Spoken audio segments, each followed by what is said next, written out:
آج وہی جمعہ والی مجلس ہے. بشیر یاد صاحب آئے ہوئے ہیں؟ ٹھیک ہے الحمدللہ. آج ملاقاتوں کی کافی بھرمار تھی اس لیے لیٹ ہو گیا میں. اتنا لیٹ؟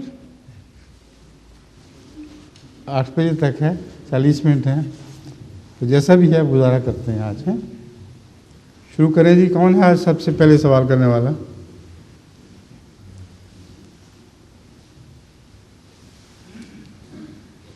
سفیر میاں، کیا حال ہے آپ کا؟ ٹھیک ہوں. قد کتنا ہو گیا ہے؟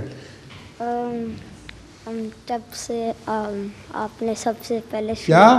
جب آپ نے پہلے دوائی دی تھی وہ ہاں 13 انچ پر رہا. 13 انچ بہت بڑا ہو گیا، حیرت انگیز ہے. اب سائی صاحب جتنا ہونا ہے تم نے. اچھا شروع کرو. السلام علیکم ورحمۃ اللہ وبرکاتہ. جو میرا سوال ہے یہ کہ ہم ہاتھ اٹھا کے دعا کیوں کرتے ہیں؟ تم کس طرح دعا کرنا چاہتے ہو؟ یہ ہاتھ رکھ کے مانگنے کے لیے فقیروں کی طرح آگے ہاتھ کیا کرتے ہیں نا، تو دعا میں بھی اللہ میاں سے مانگتے ہیں. ٹھیک ہے. السلام علیکم. وعلیکم السلام ورحمۃ اللہ. میرا نام سوراب احمد ہے. حضور میں 2 سوال ہیں. آپ کا قد اونچا ہے، دونوں کو اونچا ہونے دیں پہلے.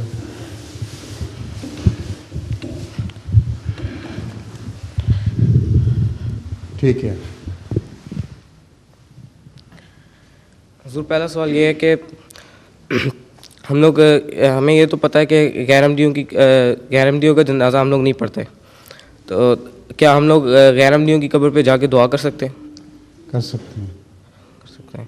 اور جنازہ بھی ایک ایسا مسئلہ ہے جس کے متعلق وضاحت ہونی ضروری ہے.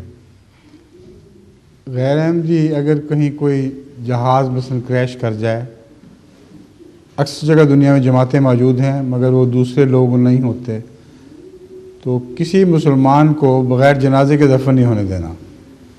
ایسی صورت میں اس تحقیق کی ضرورت نہیں ہے کہ اس کا مذہب کیا تھا. حضرت خلیفہ المسیح ثالث نے ایک دفعہ ڈنمارک میں یہی فتویٰ دیا تھا، اور اس کے وجہ سے نماز جنازہ احمدیوں نے پڑھی تھی.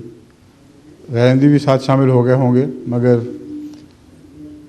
معلوم نہیں تھا کہ وہ کون ہے، کس فرقے سے تعلق رکھتا ہے.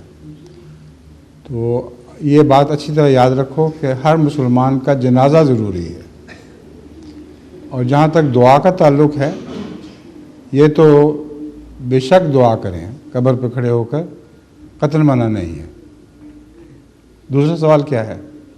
کیا حضور صلی اللہ علیہ وسلم نے اپنے والدین کا جنازہ پڑھا تھا؟ رسول اللہ صلی اللہ علیہ وسلم نے کب فوت ہوئے تھے جناب آپ کے والدین؟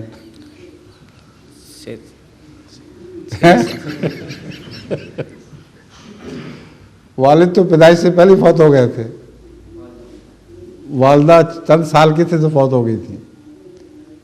اس وقت کہاں نماز جنازہ کا حکم تھا اور کیا تھا؟ یہ تعلق سوال ہے. ٹھیک ہے نا. جزاکم اللہ. السلام علیکم طلحہ صاحب، آپ کے بھی سوال ہے؟ آپ لڑکوں میں تو نہیں آتے سوال و جواب والے میں، کیا وجہ ہے؟ لڑکے جو چھوٹے چھوٹے آتے ہیں اوپر سوال جواب میں، آپ ان میں نہیں ہوتے. نام لکھواؤ اپنا وہاں بھی. ٹھیک ہے. آپ سوال کرو. السلام علیکم حضور، میرا نام وعلیکم السلام رحمۃ اللہ. میرا نام طلحہ قریشی ہے.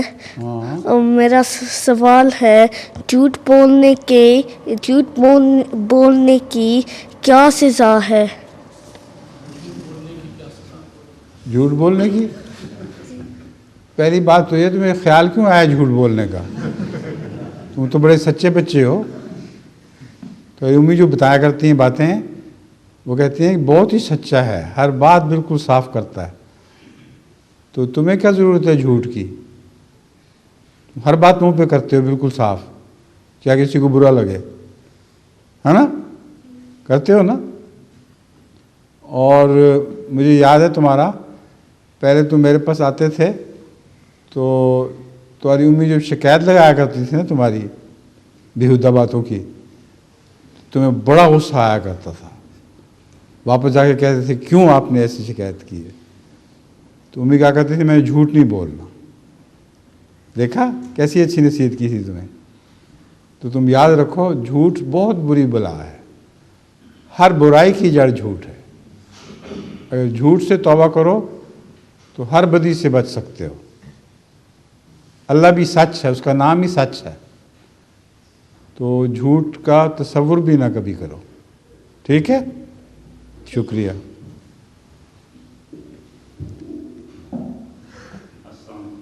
وعلیکم السلام. یہ دوسرا نیچے بیٹھا ہوا ہے. آپ کا بیٹا کہاں ہے؟ حضور آج میرے ساتھ نہیں آیا. آج ہی ساتھ لائے؟ بالکل ٹھیک ہو گیا ہے الحمدللہ کافی ٹھیک ہے. اب تو ماشاءاللہ کالج میں ہے. اتنا ٹھیک ہو گیا؟ کالج جاتا ہے؟ جی اب وہ بزنس اسٹڈیز کر رہا ہے. واقعی؟ اور پچھلے دنوں اس کے جو گریڈ تھے وہ میرٹ اس نے حاصل کیا. ان کا بیٹا کافی اول جلول ہوتا تھا، انہوں نے پھر میرے سے علاج شروع کروایا اور باقاعدگی سے کروایا. اب تو پچھانا نہیں، میرٹ پہ چلا گیا کالج میں. وہ شادی کب کریں گے اس کی؟ جب حضور کا ارشاد ہوگا. میں کل کر دوں. ایسی بات بھی کہنی چاہیے جو ماننی نہیں. اچھا آپ سوال کریں چلیں. حضور سائنسدان ہمیں یہ بتاتے ہیں کہ کائنات کی تخلیق یعنی بگ بینگ سے اب تک تقریباً 16 سے 20 کھرب نوری سال گزر چکے ہیں. اگرچہ یہ غیر معمولی طویل وقت ہے اور انسانی عقل کے لیے اس کا احاطہ کرنا ناممکن ہے، تاہم حساب کی زبان میں پھر بھی یہ ایک محدود وقت ہے. میں نے ضرب کی تھی، یہ 10 پاور 30 بنتا ہے، جو کہ بہرحال ایک بہت بڑا نمبر ہے. میرا جو سوال ہے وہ یہ ہے کہ حضور بگ بینگ سے قبل کیا تھا، اس کے بارے میں. بگ بینگ سے قبل ایک اور کائنات تھی. یہ کائنات جو ہے نا، ایک طرف ابھرتی ہے دوسری طرف ڈوب جاتی ہے، دوسری طرف ڈوبتی ہے تو ادھر ابھر جاتی ہے. خدا تعالیٰ کی جو خالق کی صفت ہے وہ کبھی بھی معطل نہیں ہوئی. اس لیے یہ ڈائمینشنز کی بات ہے. آپ اب سائنس کی باتیں کر رہے ہیں تو ان لوگوں کو بیچاروں کو اکثر کو نہیں پتا کہ ڈائمینشنز ہوا کرتی ہیں، اور ایک ہی سپیس میں ڈائمینشن بدل جائے تو پتہ بھی نہیں کہ وہ کیا چیز ہے. اور ڈائمینشن نہ بھی بدلے تو یہ کائنات جو خدا کی بنائی ہوئی ہے حیرت انگیز اسرار رکھتی ہے. اب میں یہاں بول رہا ہوں، آپ کو آواز آ رہی ہے، مگر اگر ٹیلی ویژن آن کریں تو میری آواز کے علاوہ ہر زبان دنیا کی بولی جا رہی ہے. چینی میں بھی بات ہو رہی ہے، جاپانی میں بھی ہو رہی ہے، انگریزی میں بھی ہو رہی ہے، جرمن میں بھی ہو رہی ہے. اور ٹیلی ویژن سیٹ کرنے کی ضرورت ہے. صرف اس فضا میں جہاں ہم بیٹھے ہوئے ہیں سارے شور پڑے ہوئے ہیں. آپ کو آ رہے ہیں آواز آ رہی ہے اس کی؟ نہیں نہ آ رہی. تو حالانکہ ڈائمینشن نہیں بدلی ہوئی. جب ڈائمینشن بدل جائے تو پھر بالکل کائے پلٹ جاتی ہے.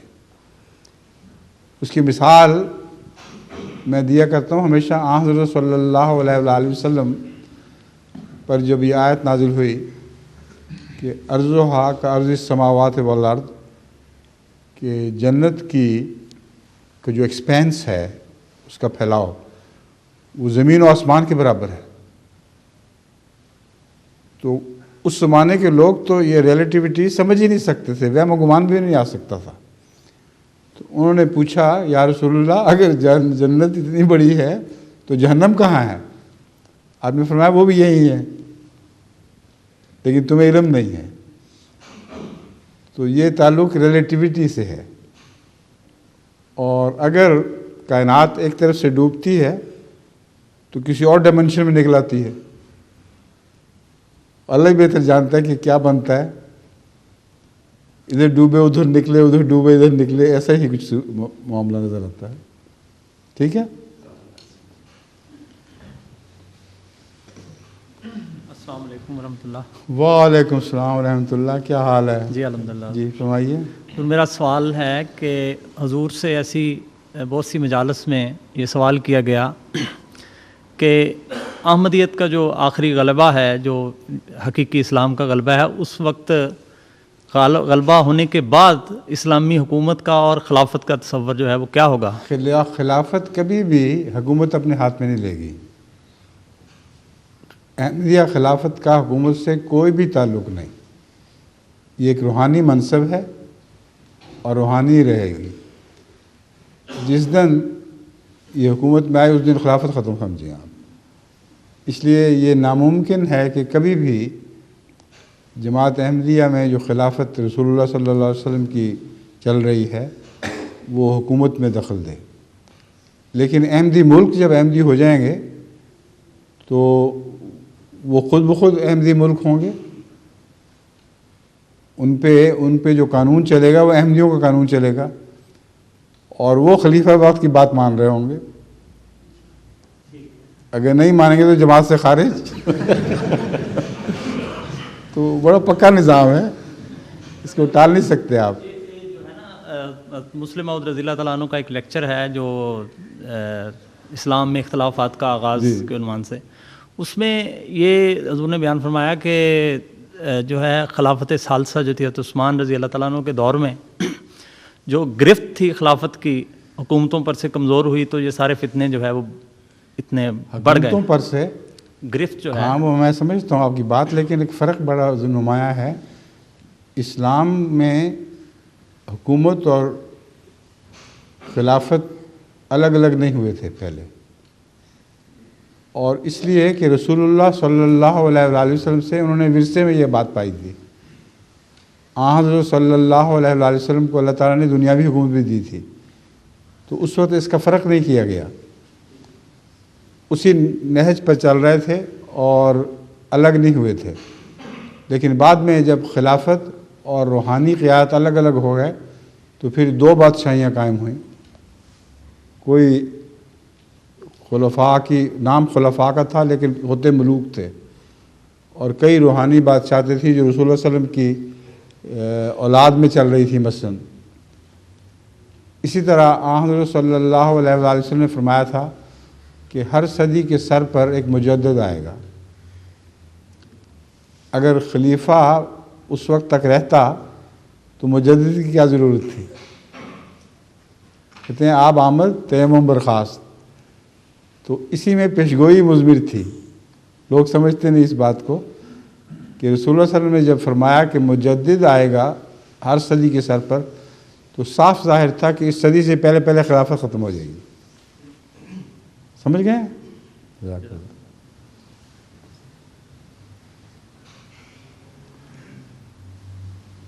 تعالیٰ کے ابا بھی بیٹھے ہوئے نظر آ رہے ہیں سامنے. السلام علیکم حضور. آپ کے بیٹے نے سوال کیا، آپ نے نہیں کرنا کوئی؟ نہیں؟ اچھا. السلام علیکم حضور. وعلیکم میرا نام ناصر السلام. احمد ہے. میرا سوال ہے جی کہ قیامت کے دن مردے زندہ کیے جائیں گے، کیا وہ روحانی ہوں گے یا کہ جسمانی ہوں گے؟ آپ کا خیال جسمانی ہوں گے؟ نہیں ہو سکتے. جسمانی اگر ہوں ہاں جی. تو ایک بڈھا 120 سال کی عمر میں فوت ہو تو کھڑ کھڑ کرتا اسی طرح اٹھے گا. وہ تو کہے گا مجھے نہ ہی جگاؤ تو بہتر ہے، مجھے آرام سے پڑا رہنے دو. وہاں کوئی بھی جسمانی طور پر نہیں اٹھے گا. روح کو ایک نیا جسم عطا ہوگا. حضرت مسیح موعود علیہ السلام نے فرمایا ہے کہ جس طرح بدن میں روح ہوتی ہے اس طرح روح بدن بن جائے گی، اس میں سے ایک اور روح پیدا ہوگی. تو ہم اس کو سمجھ تو نہیں سکتے، مگر تمثیل کے طور پر رسول اللہ مسیح السلام نے بیان فرمایا ہے. ٹھیک ہے؟ اب کس کی باری ہے؟ بالآخر آپ کی آ گئی کہ نہیں باری؟ اب بیٹھے ہوئے ہیں حیات صاحب، سوال کرنا ہے تو کریں پھر.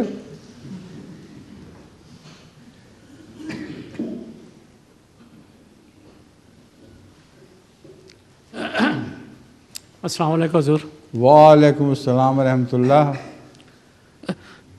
حضور واقعہ صلیب کے بعد حضرت عیسیٰ علیہ السلام اور ان کی والدہ حضرت مریم صاحبہ ہجرت کر کے کشمیر چلے گئے، لیکن ان کے والد یوسف نجار اور دوسرے بچوں کے بارے میں کوئی علم نہیں۔ اس بارے میں حضور سے رہنمائی کی درخواست آپ کی غلطی ہے اگر علم نہیں۔ حضرت عیسیٰ علیہ السلام کے بعد ان کا خلیفہ کون تھا؟ کبھی سوچا ہے؟ پتہ نہیں۔ اس خلیفہ کو بعض لوگ جیمز کہتے ہیں، اور جرمنی میں وہی جیمز جو ہیں وہ یعقوب کہلاتے ہیں، اور میرے خیال میں جرمن نام درست ہے، کیونکہ جیکوبائٹس ان عیسائیوں کو کہتے ہیں جو توحید پرست تھے، اور جو حضرت عیسیٰ علیہ السلام کے خلیفہ کے پکے شاگرد تھے، اور انہوں نے کبھی بھی توحید کو نہیں چھوڑا۔ اس لیے نام خواہ یعقوب ہو یا جوزف ہو، کیا نام تھا دوسرا، جیمز ہو، دونوں صورتوں میں آدمی ایک ہی ہے۔ حضرت عیسیٰ علیہ السلام نے اپنے پیچھے 2 خلیفہ نہیں، 1 خلیفہ بنایا تھا۔ میرا عرض ہے، ہاں جی، میری عرض ہے، ان کے والد ان کے والد تو حضرت اور یوسف نجار خدا تعالیٰ کے بیٹے تو نہیں تھے نا، وہ عیسائیوں کے قول کے مطابق حضرت عیسیٰ کا باپ کون تھا؟ یوسف نجار، حضرت عیسیٰ کا باپ حضرت عیسیٰ کا باپ نہیں، حضرت عیسیٰ کا باپ نہیں، مریم کا خاوند۔ مریم کے خاوند وہ تھے، وہ ان کی بات کر رہا ہوں، ان کی بطن سے جو بچے پیدا ہوئے تھے جی، ان میں سے خلیفہ بنا تھا۔ حضرت عیسیٰ نے اپنے سوتیلے بھائیوں کو میں سے ایک کو خلیفہ بنایا تھا اپنا، سمجھ گئے ہیں؟ جی، اس لیے یہ کہنا درست نہیں کہ ان کا ذکر کوئی نہیں۔ یہ جو حضرت مریم والا واقعہ ہے، یہ تو اکثر جو عیسائی آتے ہیں کبھی تبلیغ کرنے کے لیے بعض پہنچ جایا کرتے ہیں، ان کا ایک منہ توڑ جواب اس میں ہے جو آپ نے سوال کیا ہے۔ حضرت مریم کو کہتے ہیں وہ خدا کی بیوی تھی، اگر بیوی نہیں تھی تو بیٹا کیسے ہو گیا؟ ناجائز بیٹا تو نہیں نا وہ، اس کے مطلب ہے خدا کی قانونی بیوی تھی، ٹھیک ہے؟ اور خدا نے طلاق کب دی تھی ان کو؟ جو شادی کی یوسف نجار اس کے ساتھ، تو طلاق دی تھی خدا نے؟ نہیں نہ دی، تو شادی کیسے ہو گئی؟ اس لیے خدا کی بیوی کہنا ہی غلط ہے۔ اسی بات سے عیسائیوں کا جھوٹ ثابت ہو جاتا ہے۔ سمجھے ہیں کچھ؟ نہیں، یہ شک ہے کوئی ابھی تک؟ میرا سوال تو یہ ہے کہ یوسف نجار اور ان کے دوسرے بچے وہ بھی کشمیر گئے کہ نہیں گئے؟ وہ کیا کرنے جانا تھا انہوں نے؟ حضرت یوسف نجار کے جو بیٹے تھے ان میں سے ایک بیٹا جو حضرت عیسیٰ علیہ السلام کا سوتیلا بھائی سمجھ لیں، یعنی ماں ایک تھی مگر عیسیٰ کے باپ نہیں تھے، وہ خدا کی قدرت سے پیدا ہوئے تھے۔ تو سوال یہ ہے کہ وہ ان میں سے ایک بیٹے کا ذکر تو ملتا ہے بائبل میں بالکل واضح کہ وہ آپ کے خلیفہ تھے، اور ان کو جیمز بھی کہا جاتا ہے اور یعقوب بھی کہا جاتا ہے۔ جرمنی میں مجھے یاد ہے میں نے ایک دفعہ جیمز کہا تھا تو ہدایت اللہ خوش صاحب نے اعتراض کیا تھا نہیں وہ یعقوب تھے، تو ایک ہی شخص کے 2 نام ہیں، اور غالباً جرمن نام درست ہے کیونکہ وہ جیکوبائٹس جو فرقہ ہے وہ مواحد تھا، اور وہ حضرت عیسیٰ علیہ السلام کے بھائی کی تعلیم کے اوپر چلنے والا تھا۔ ان کا تو ذکر مل گیا نا آپ کو، پھر کیا سوال رہ گیا باقی؟ ساتھ وہاں نہیں گئے، جی، وہاں ساتھ نہیں گئے، جی، ساتھ حضرت عیسیٰ علیہ السلام کی حضرت مریم تھیں، اور کون تھیں؟ عورتیں تھیں کوئی 1-2، ایک تینوں کا نام مریم تھا۔ اچھا دیکھیں ایک اور مجھے علم ہوا آج، آپ کی بیگم کا نام بھی مریم تھا۔ میری مگڈلینی کون تھیں؟ بہن تھیں، اور حضرت مریم تو والدہ تھیں، اور بیوی کون سی مریم تھیں؟ میری صرف پتہ ہے۔ تو یہ 3 عورتیں ساتھ گئی ہیں، لیکن مجھے یاد ہے میں نے کہیں پڑھا ہوا ہے کہ ساتھ ایک ان کا بھائی بھی تھا، مگر اس کا میرے پاس کوئی ثبوت نہیں، مگر مجھے اتنا یاد ہے کہ ایک بھائی بھی ساتھ گیا تھا، ورنہ اکیلے 3 عورتوں کے ساتھ سفر کرنا یہ عجیب سا لگتا ہے۔ اس لیے بعید نہیں کہ یا تو کوئی گیا ہوگا اور بھی ساتھ اور چھوڑ کے واپس آ گیا ہوگا، یا پھر ہو سکتا ہے جن علاقوں میں گئے ہیں، افغانستان وغیرہ سے گزرے ہیں، انہوں نے حضرت عیسیٰ کو پہچان لیا، اور اس کے بھی شواہد ملتے ہیں کہ وہ انجیل جو حضرت عیسیٰ نے افغانستان سے گزرتے ہوئے وہاں چھوڑی پیچھے، وہ توحید کی انجیل تھی، اس میں کسی تثلیث کا اشارہ تک بھی نہیں ہے۔ تو یہ تو ایک الگ مضمون ہے، بڑا لمبا مضمون ہے۔ آکسفورڈ کے ایک پروفیسر نے، یعنی ایک طالب علم نے جو ریسرچ کے لیے گیا تھا، اس نے یہ واقعہ لکھا ہے کہ اس نے خود دیکھی ہے وہ انجیل رول کی ہوئی تھی، اور اس میں حضرت عیسیٰ علیہ السلام کا ذکر بڑی وضاحت کے ساتھ، اور یہ ذکر کہ آپ کا تو تثلیث سے کوئی تعلق نہیں تھا، خالصتاً توحید کی باتیں کی تھی۔ یہی حال ان کا وہاں کشمیر میں جا کے ہوا ہے، لیکن میں یہ بات تسلیم نہیں کر سکتا، یعنی میرے ذہن قبول نہیں کرتا کہ صرف آپ نے اپنی 3 عورتوں کے ساتھ سفر کیا ہے۔ الٹرنیٹیو اس کا یہ ہو سکتا ہے کہ جہاں سے گزرے ہوں وہاں لوگوں نے پہچان لیا ہو اور وہاں ان کو تحفظ مل گیا ہو۔ سمجھ گئے ہیں آپ؟ جی جی ٹھیک ہے، جزاک اللہ۔ اور سوال؟ اچھا کیا آپ کو تو سوال سے کوئی نہیں روک سکتا۔ ایک سوال اور۔ سیدی جی لوگ اس بات کا ذکر کرتے ہیں کہ انہیں حضور صلی اللہ علیہ وسلم خواب میں نظر آئے، لیکن بہت کم لوگ ایسے ہیں جو یہ کہیں کہ ان کو دوسرے انبیاء یا صلحاء امت خواب میں نظر آئے، اس کی کیا وجہ ہے؟ اول تو جو پہلی بات ہے یہ مشکوک ہے۔ رسول کریم صلی اللہ علیہ وآلہ وسلم اگر خواب میں واقعتاً نظر آئیں تو وہ 2 باتیں نہیں کہہ سکتے ایک دوسرے سے متضاد۔ بعض مولوی کہتے ہیں ہمیں رسول اللہ صلی اللہ علیہ وسلم خواب میں نظر آئے اور انہوں نے کہا کہ مسیح موعود علیہ السلام جھوٹے ہیں، نعوذ باللہ من ذالک۔ اور بعض قسمیں کھا کے کہتے ہیں کہ ہمیں رسول اللہ صلی اللہ علیہ وسلم نظر آئے، انہوں نے کہا یہ سچا ہے، یہ میرا ہے، یہ میرا ہے۔ سندھ میں بھی ایسا واقعہ ہوا تھا، ایک پیر پگم والے کا یہ واقعہ ہے۔